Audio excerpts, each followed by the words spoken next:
allons réaliser la recette de boules de coco à la marocaine. Passons tout de suite aux ingrédients.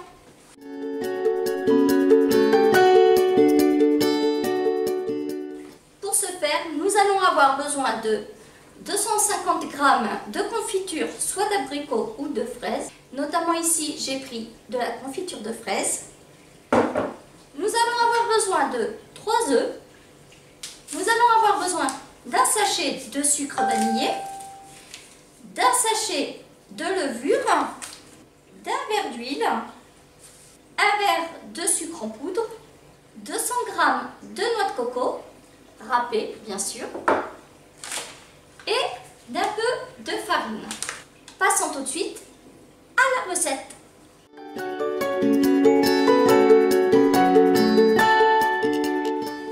Pour ce faire, rien de plus simple. Nous allons tout d'abord casser nos 3 œufs dans notre saladier.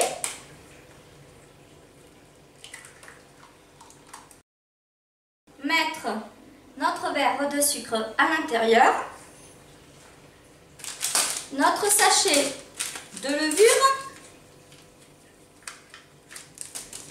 Notre sachet de sucre vanillé.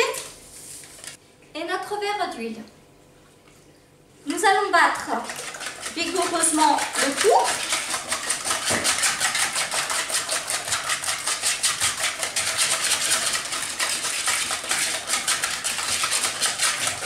Quand le mélange devient homogène, nous allons mettre petit à petit notre farine pour que l'appareil devienne un peu plus compact. Alors, j'y vais délicatement.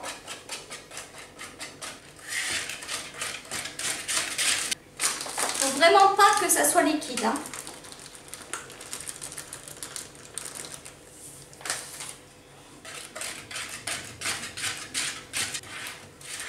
Voilà.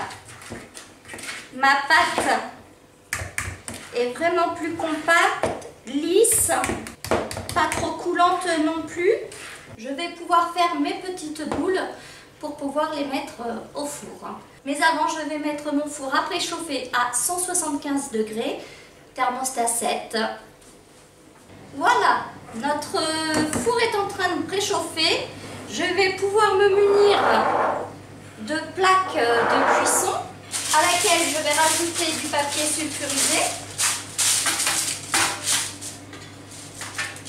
En voilà une. Je pense qu'une deuxième va être nécessaire. Voilà. Et maintenant, je vais pouvoir faire mes petites boules. Alors, on va les faire en nombre pair. Parce que pour réaliser la recette, bien sûr, il va me falloir, pour réaliser une boule de coco, il va me falloir 2 petits gâteaux. Donc à l'aide d'une cuillère, hop, je vais mettre mes petites boules.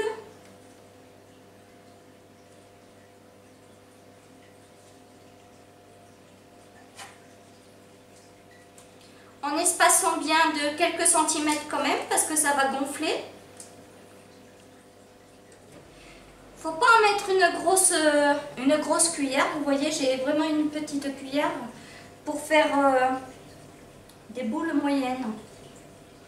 Je vous retrouve tout à l'heure quand toutes mes boules seront prêtes. Voilà, mes 2 premières plaques sont prêtes à être enfournées. Donc je vais les mettre de suite au four pendant 20 minutes à 175 degrés.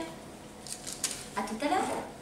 Alors voilà, notre fournée de petits gâteaux est terminée. Nous allons pouvoir passer à l'étape suivante, c'est-à-dire l'assemblage de nos gâteaux.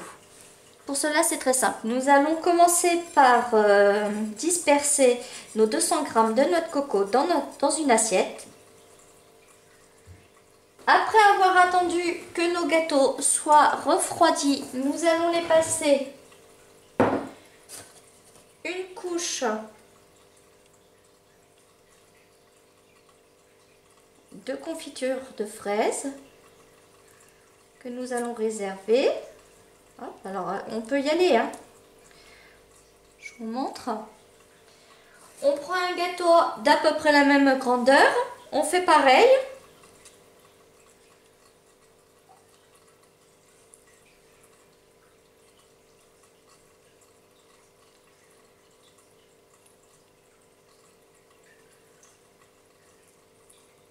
On les assemble. Nous allons refaire la même chose vite fait de chaque côté.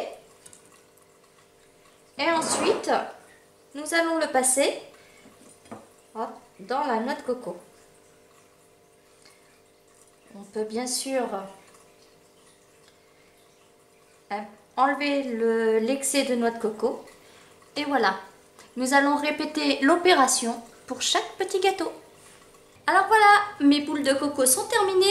Les miennes sont vraiment très grosses. Vous pouvez mettre un peu moins de pâte que moi parce que quand vous voyez la grosseur des miennes, hop, je vais vous faire voir. Vous voyez, hop, c'est plus des boules de coco, ça, c'est vraiment des, je sais pas quoi. Donc voilà. Pour qu'elles soient moins sèches, maintenant, nous allons les imbiber d'un peu de fleur d'oranger. Alors moi, très légèrement, parce que à la maison, ils n'aiment pas trop ça.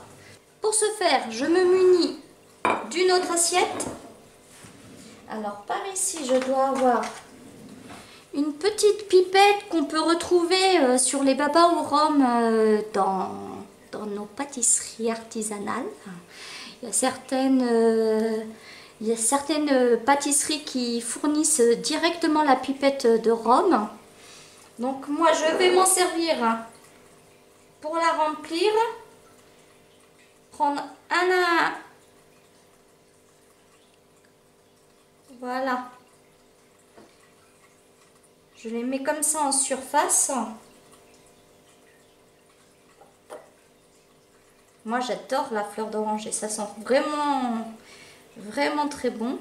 Après mon mari un peu moins. Mais bon, j'en mets que sur une face, je mets pas sur les deux. Nos boules de coco sont terminées, sont imbibées de fleurs d'oranger. Alors, maintenant je vous dis à très bientôt sur Gourmandise et Plaisir. N'oubliez pas de liker, de partager si vous avez aimé notre recette.